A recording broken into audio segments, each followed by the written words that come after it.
حماق تاريخ جنا كاب نقسنتي زجمر قال 10 عامات كلخي بكذا بيت سبي تدفيره هيوت كاب كيسن نقسنتي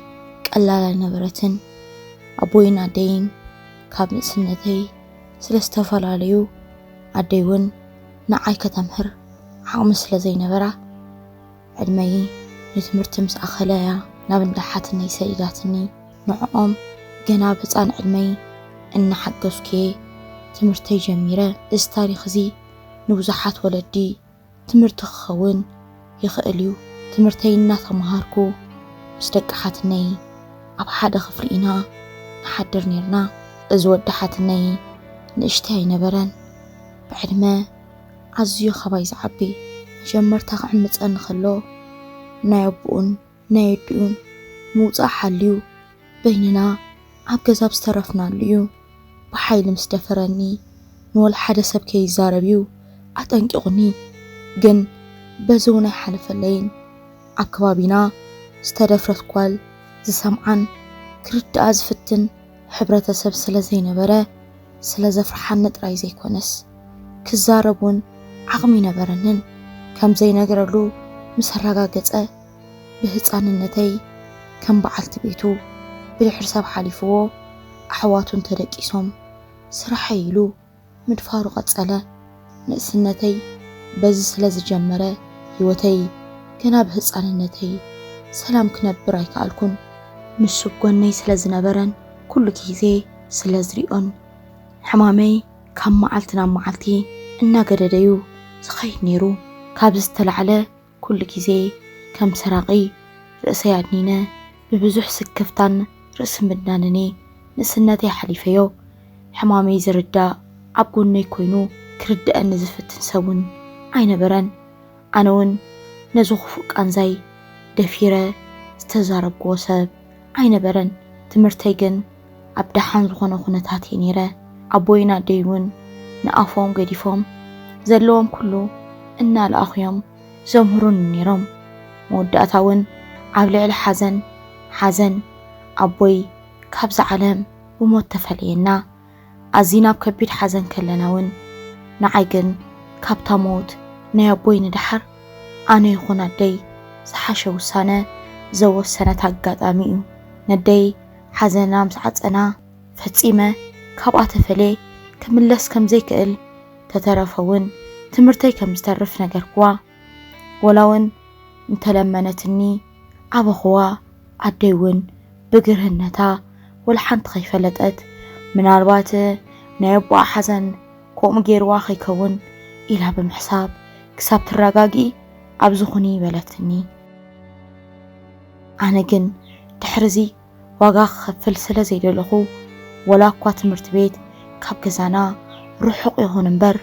مسدك وينا كم مهار وصنكو كمتي تمني تايون كابز سقاي تغلاقيلة مسدك وينا تمرتي كم مهار جمركو نسوغن كبتحنا خمت خلو دفارخ نسو عفلبو نفيحو كسحقن كتصاوتن كريئ خلوه هنجن زرعي النسب زفلت أنو غينو يسمع الناس لزنبرة فتيما رأسة أمان الناس هينبرتن كم زنا بالكون عندما يوسخه ورع 14 عامات كبابي كاللخون جنا زنبرة نجنكتن قرأتن سلازي تفوسكو بيتسب فتيما سلازي أمنن زي فتون زنبركو كواب جزان العلي اسمه حاجتي عبدك جزح الفوق زيو سحق سني كل المحاجتي زقبرو مقبار يحق سني ندي زي سمع سبقنكو امامين محبا كبل جنا من اسنتي كفتنا مزيك بأني كلنا مزفتنا ميرا ببقربن نهب زيد الهوات كأتو جمركو عزيز فتوام أوداتنا والدن جمعون تحوسكو بزوح عينة والفتات كتقامون إزوكو بزوح جنقاتي زرسع إنها بلو كتقامو خلو أنا ومسؤم كوينة عبزيد الولفتات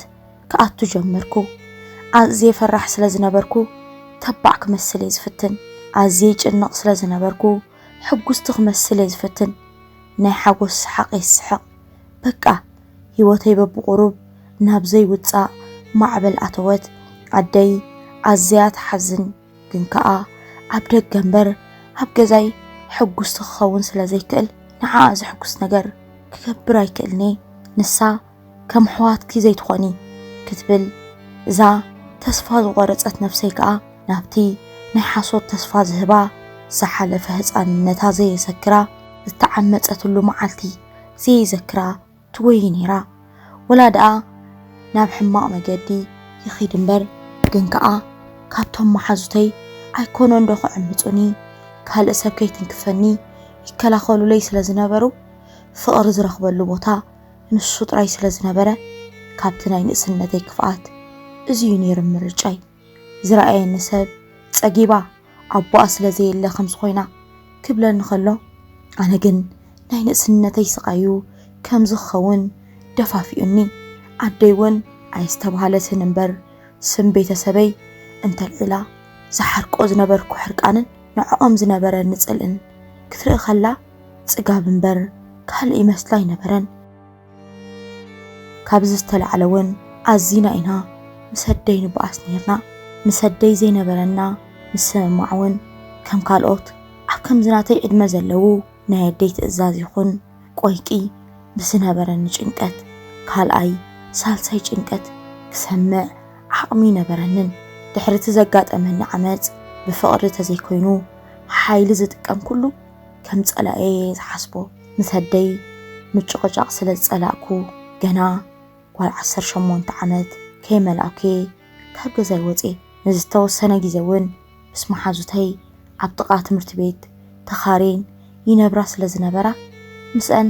ንቑሩብ ግዜ ተቐመጥኩ ኣብዚ እውን መከራ እምበር ፅቡቕ ነገር ኣይተፀበየንን ኣደይ ኣዝያ ትቋየቐንን እንታይ ሽግር ከም ዘለኒ ብፍቕሪ ሓታተኒ ስለ ዘይትፈልጥን መመሊሰየ ኣብ ሽግር ዝኣቱ ነይረ ኣደይ ግን ፀሊኣትኒ ዘይኮነት ወዮ ደኣ ኣታሕዛያ ዘይተረድኣቶ እምበር ንዓይ ሓለያ ትገብሮ ነይራ ኣይደንጎየትን እውን ሰብ ሊኢኻ ለሚና ገዛ ይመለሰትኒ ኣብዚ ግዜ ዝኾይነ ክሓስቦ እውን ናይ ንእስነተይ ቁስሊ እዩ ኣብዚ ኩሉ ሽግር መሪሕኒ ገዛይ ምስ ተመለስኩ እውን ሂወተይ ኩሉ ተስፋ ይህበኒ ዝበልክዎ ኩሉ ኣዝዩ ስለ ዘስጥአኒ ናይ ብሓቂ መንነተይ እውን ስለ ዘይነበረ ገዛይ ኣቴ ኩሉ ነገረይ ክቕይሮ ፈቲነ ተኾነ ግን ሰብ ኩሉ ብፅቡቕ ስለ ዘይተቐበለንን ኣነ እውን ካብዚ ኩሉ መከራን ሕማቕ ስምን ክገላገል ስለ ዝደለኹን ኣደይ እውን ኩነታተይ ኩሉ ደስ ስለ ዘይበላ ምስ ሕዋተይ ተሰማሚዓ ገና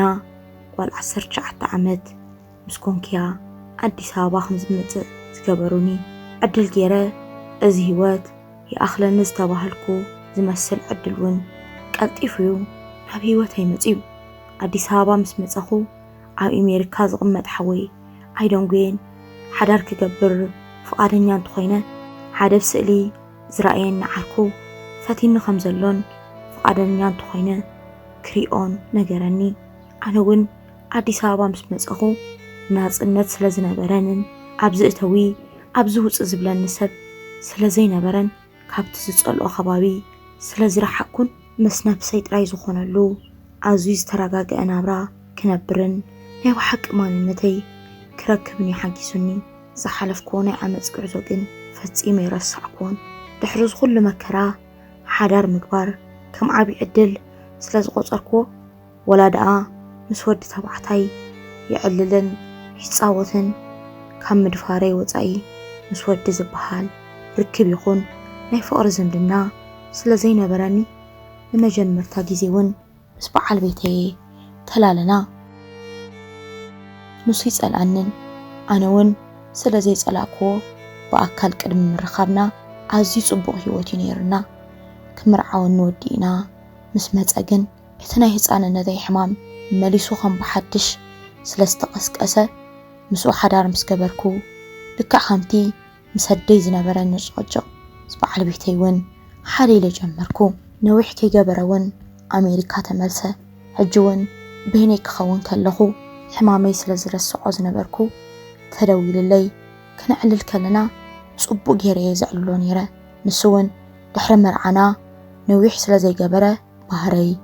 ኣስተውዒሉሉ ይፈልጥኒ ኣዚናን ከባበርን ንፋቶን ስለ ዝነበርና ፕሮሰሰይ ቀልጢፍ ወዲእለይ ኣሜሪካ ከኣቱ ኽኢለ ኣብኦም ሰኣትኹ ግን ሕጂ እውን እቲ ናይ ንእስነተይ ቁስሊ ክገድፈኒ ከኣለን ነይሩ ከም ብሓድሽ ኢና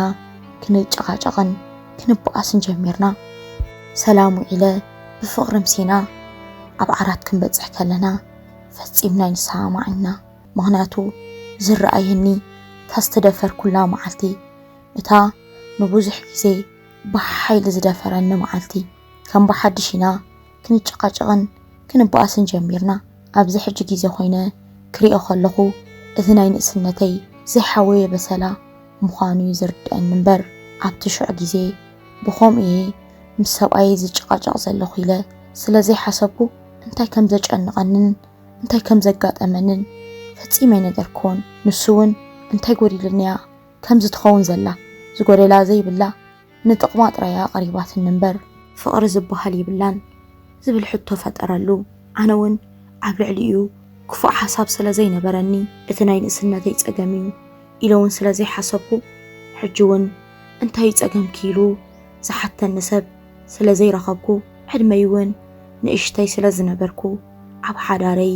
ከቢድ ዋጋ የኽፊሉኒ ንሱ እውን እዚ ኩሉ ፅቡቕ የንብረኪ ነይረ ዋጋ ከፊለ ምፅኤኪ ሕጂ እውን ድላይኪ ከም ትነብር እናገበርኩኺ ከመይ ጌርኪ ዘይተመስግኒ እዩ ባእስና ነይሩ ብኸምዚ መከራ ከለና እውን ንሱ ከይፈትሐኒ ኣዝዩ ዘፍቅረኒ ኣነ እውን በይነይ ክኸውን ከለኹ ናብ ልበይ ክምለስ ከለኹ ናተይ ጌጋ ምዃኑ ስለ ዝርድአኒ ክልቴና ተኻኢልና በኽሪ ወድና ተወልደ ኣነ ኣብ ቆልዓ ምዕባይ ቢዝኾንኩ ንሱ እውን ከም ሻሙ ባህረይ ክኢልዎ ኣብ ስርሑን ንዓና ዘድልየና ናብራ ምግባርን ቀፀለ ኣይፀናሕናን እውን ካልኣይ ቆልዓ ደገምና ካብዚ ዝተላዕለ እውን ኣዝየ ቢዚ ስለ ዝኾንኩ ወላ እውን ኣይፈወስ ሕማመይ ግን ረሳዕክዎ ድሕሪ ግዜ እውን ናብራና ስለ ዝተመሓየሸ ኣዴና ክትርእየና ትመፅያ ድሕሪ ግዜ እውን ናብራኣ ዝበዝሐ ምሳና እዩ ስሕት ኢላ ግን ንዕረፍቲ ተኣትያ ኣብ ከምዚ ግዜ ከለኹ እውን ሓደ ግዜ እቲ ዝዓመፀኒ ወዲ ኣብ ሓሳበይ ይመፅ እዩ በዚኣ ከዓ ሙሉእ ብሙሉእ ከም ዘይተፈወስኩ ዝርዳእ ክሳብ ሕጂ ዶ ካልኦት ሰባት የጥቅዕ ይኸውን ከምዚ ኸማይ ዶ ሕጂ ኸ ኣዋልድ ህፃውንቲ ይብድል ይኸውን እናበልኩ ከም ምዝካር ዓረፍኩን ሓደ ግዜ ግን ኣደይ ንዕረፍቲ ዓዲ በፂሓ ትመፅእ እሞ ናይ ነገር በዳሊ ኩሉ ነገር ስለ ዝረስዖ ዘይተፀበኽዎ ነገር ሒዛትለይ መፀት ሃንደበት ኣብ መንጎ ዕላልና ካልእ ነዚ በደል እዚ ከም ዝበፅሐኒ ዘይፈልጥ ዘይበሎ ዘረባ ወዳሓትና ክንደኣ ገንዘብ ዘይሰደድናሉ እንድዩ ዝብል ዘሎ በለትኒ ኣቕልል ኣቢላ ምእማን እውን ሰኣንኩ ናይ ገዛና ድኸምን ንዓይ ከምህሩኒ ከም ዘይክእሉ ተጠቂሙ ከምዛ ዘይደፈረኒ ሎሚ ብድፍረት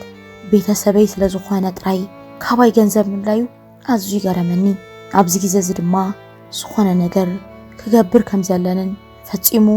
ዘይጣዓሰብ ምዃኑን ስለ ዝተረዳእኩ እንታይ ክገብር ከም ዘለኒ ሓሰብኩ እዚ ኩሉ ዘሕለፍኮ ፀልማት ህይወት ክሕልፍ ዝገበረኒ ናይ ሓዘነይ ጥራይ ዘይኮነስ ወላ እውን ሓጎሰይ ነዚ ኸመይ ዝበለ ሓዳርን ናብራን ፍቕርን ዝሃበኒ በዓል ቤተይ ከየስተማቕር ዕንቅፋት ዝኾነኒ ሰብ እሞ ከዓ ሕጂ ነፍሰይ ብፍልጠትን በተሓሳስባን ለዊጠ ንብዙሓት ደቂ ኣንስትዮ ከምዚ ኸማይ ኣብ ፀልማት ይእቱ ዶ ይኸውን ኢለ ዝሓሰብኩ ኣብ ደሓን ዝኾንኩሉ ግዜ እዩ ምስ በዓል ቤተይ እውን ክንረዳዳእ ኣብ ዝጀመርናሉ ግዜ እዩ ኣብዚ ግዜ እዚዩ ገንዘብ ካባና ከም ዝደሊ ዝተነግረኒ ከም ዘይተጣዕሰን ሕጂ እውን ከምዚ ኸማይ ንኣሽቱ ዋልድ እንተረኺቡ ከም ዘይገድፍን ተረዳእኩ ንዓዲ ተመሊሰ ከም ብሓድሽ እንተኸሲሰዮ ድሕሪ ዝኩሉ ዓመታት ምናልባት ከም ሓንቲ ጥዕና ዘይብላውን ክቁጥረኒ ይኽእል እዩ ግን ኣብ ህይወተይ ዝተማሃርክዎን ዝተረዳእክዎን ነገር እንተሃልዩ ሰብ ጽቡቕ ዘሪኡ ክፉእ ክዓጽድ ክፉእ ዘሪኡ ከዓ ጽቡቕ ክዓጽድ ከም ዘይክእል ኣብ ዝነበርክዎ ዕድመ ስለ ዝተረዳእኩ ኩሉ ነገረይ ንኣምላኽ ሃብኮ ናብራይ እውን ቀጸልኩ ኣደይ ግን ብዙሕ ግዜ ወላ ቁሩብ ሓግዝዎ እናበለት ትርብሸንን ስሙ ተልዕለለይን ስለ ዝነበረት ብሕርቃን ዘጋጠመኒ ኩሉ መጀመርታ ጊዜ ንወላዲተይ ነገርኩዋ። በዚ ጉዳይ እውን ኣዝያ ልባ ተሰብረት። ኣቦኺ ብሂወት ዘይምህላው ኣዝዩ ዕድለኛ እዩ በለት ብሕርቃን ምስ ዕድላ እውን ኣማረረት። ኣነ ግን ካብ ቅድሚ ሕጂ ዝሓሸ ኣብ ደሓን ኩነታት ስለ ዝነበርኩ ኩሉ ምሕላፉ ከተመስግን ከም ዘለዋ ኣነ ባዕለየ ኣብ ጎና ኮይነ ዘጸናናዕኩዋ። ህይወት እውን በዚ ቀጸለት። ድሕሪ ነደይ መንጋረይ ድሕሪ 3 ዓመት ግን እቲ ዝዓመፀኒ ሰብ ምስ ሰባት ተባኢሱ ብኢድ ሰብ ከም ዝጠፍአ ሰማዕና። ንኣምላኽ ምግዳፈይ ብኸምዚ ክውዳእኮ ተዘይሓሰብዎ ግን ንሱ ሙማቱ ተሓጒሰ ዘይኮንኩስ ኣብ ህይወተይ ሙማተይ ዘይተርፍ ሕማቕ ስራሕ ከይሰርሕ እዩ ምሂሩኒ። ድሕሪ ነዊሕ ናይ ሓዳር ጉዕዞ እውን ክረጋጋእ ምስ ጀመርኩ ንበዓል ቤተይ ዘጋጠመኒ ኩሉ ነገርክዎ። በዓል ቤተይ ኣዝዩ ዝተማህረ ዝርዳእ ሰብ ስለ ዝነበረ ንምንታይ ዘይነገርክኒ እዚ ኩሉ ዓመት እኮ ከይተረዳእኩ ኸየ ጸኒሐ ብምባል ብፍቕሪዩ ንነብሱ ከም በዳሊ ሓሲቡ ብድሕሪዚ ወላው ንኣእምሮ ይረጋጋእ እምበር ምስ በዓል ቤተይ ርክብ ክንገብር ከለና ዘይወጸለይ ሕማም ስለ ዝነበረን ነቲ ዝዓመፀኒ ክዝክሮ ከለኹ ናብ ሕሉፍ ይምለስ ስለ ዝነበርኩ በዚ ጉዳይ እዚ ክመሃርን ዝተዓመፀት ጓል እንታይ ነገር ክኽተላ ከም ዝኽእል ካብ ብዙሓት ኣዋልድ ኣብ ህፃንነት ዝተዓመፃ ነፍሰን ዝቐየራ ክሰምዕን ከንብብን ነፍሰይ ክቕየርን ጀመርኩ። ንሱ እውን ካብታ ዝነግሮ ሰዓት ክሕግዘንን ፈትየ ከም ዘይኮንኩን ከረድአንን ጀመረ። ቀንዲ ርግኣት ዝሃበንን ህይወተይ ዝቐየሮን ከዓ በዓል ቤተይ ተጸሚሙ ከይተሓለለ ስለ ዝተጸበየኒ እዩ። ኣነ እውን ሓደ ዝኣምኖ ሰብ ምርካበይን እሙን ዝሓሊ ሰብ ኣብዛ ምድሪ ምህላውን ንሓዳረይ ክብል ብዙሕ ነገር ክፈልጥ ተገደድኩ። ኣይጸናሕናን እውን ሳልሳይ ቆልዓ ደገምና ሓዳረይ ንምድሓን እውን ኩሉ ገዲፈ ኣብ ርእሰይ ጥራየ ክሰርሕ ጀሚረ። እንታይ ኮይነየ ከምዚ ኮይነ እንታይ ኮይነየ ምስ ሰብ ዘይራዳዳእ እናበልኩ ኮፍ ኢለ ነብሰይ ካብ መሕታቴ ነብሰይ ክረክብን ክማሓይሽን ጀሚረ። ይኹን እምበር ኣነ ዝኹሉ ሽግር ክፈትሕ ዋጋ እናኸፈልኩ መወዳእትኡ ግን ኣነ እናተቐየርኩ ምስ መጻኹ እዚ ጥዑም ሕያዋይ ዝነበረ በዓል ቤተይ ለካ ንሹም እምበር ምሳይ ነይሩ። ኣብ መንጎና ዓብ ክፍተት ተፈጢሩ ስለ ዝነበረ ወላ ደኣ ይረድአለይ እምበር ድሒረ ስለ ዝነገርክዎ ምርሓቕና ቀልጢፍና ክንፈትሖ ኣዝዩ ይሸጊርና። ኣብ ውሽጢ ገዛ ክንስና ዘይምዝራብ ፍቕሪ ዘይምህላው ደቅና እውን ኣብ መንጎና ተቐርቀሩ። ኩነታቱ ምፍታሕ ክሳብ ዘሸግረና ኾነ። ምሳይ ምህላው ከም ዘይተሰማምዑ እውን ክርዳእ ጀመርኩ። ኣነ ኣብ ፈውሲ ከለኹ ሕሉፍ ሓሊፍዎ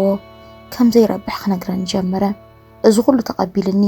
ብዙሕ ፍልጠት ክህልወንን ርእሰይ ኣቕኒዐ ክኸይድን ከም ዘይገበረ ተገልቢጡ ከም ዘይረብሕ ሰብ ክርእየኒ ጀመረ። ካባይ ዓራቱ ፈልዩ ክድቅስ ጀመረ። እዚ ክንሰማማዕ ስለ ዘይከኣልና ተፈላሊና ደቅና ክንዕቢ ጀመርና። ካብኡ ርሒቐ እውን ካብ ዝነበረኒ ሕማም ክፍወስን ዝተረፈ ዝበልክዎ ኩሉ ሰራሕኩ። ድሕሪ 2 ዓመት ግን ኣነ ይኹን ንሱ ዝጀመርናዮ ካልእ ርክብ ስለ ዘይነበረ ድሕሪ 2 ዓመት ህይወተይ ምስ ተቐየረ ባዕሉ መፂኡ ፍቓደኛ እንተኾይነ ይቕረይታ ክገብረሉን ብሓንሳብ ክንቅጽልን ሓተተኒ። ኣነ እውን ነፍሰይ ናተይ ጌጋ ስለ ዘስተኻኸልኩ ካብኡ ዝጥዕይ ሰብ ስለ ዘይረክብን ይቕረይታ ገይረሉ ብሓንሳብ ነብር ኣለና። ኣብ ሓዳር ካብ ባዶ ተበቂሱ ሰብን ጸርጽር እንተሃልዩ ነፍስና ክንፍትሽ ኮፍ ኢልና ክንዘራረብ እምበር ቀልጢፍና ሰብ ክንፈርድ የብልናን። ሰብ ካብ ባዶ ተበቂሱ ሕማቕ ጠባይ ከምጽእ ኣይክእልኒ እዩ።